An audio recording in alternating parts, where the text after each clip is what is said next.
আপনার স্বপ্নগুলোর দিকে এগিয়ে যেতে সাহসী হন। সফলতা কখনোই সহজ নয়, কিন্তু আপনিই পারেন তা অর্জন করতে। একটি পথ বন্ধ হলে অন্য একটি দরজা খুলে যায়। হেরে যাওয়া মানে সব শেষ হয়ে যাওয়া নয়, নতুন সম্ভাবনার দিকে এগিয়ে যাওয়া। সময়ের মূল্য বুঝুন, প্রতিটি মুহূর্তে আপনার জীবনে একটি নতুন সুযোগ এনে দিতে পারে। ভুল করা স্বাভাবিক, তবে সেখান থেকে শেখা এবং এগিয়ে যাওয়াই সাফল্যের আসল চাবিকাঠি। নিজের উপর বিশ্বাস রাখুন, আপনি যা ভাবতে পারেন তা অর্জন করতে পারেন। আপনার সীমাবদ্ধতা আপনার মনেই, আপনি যা ভাববেন সেটাই হতে পারে।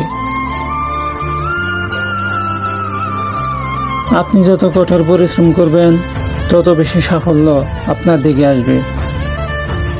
নিজেকে বিশ্বাস করুন, আপনি পারেন, আপনি সফল হবেন।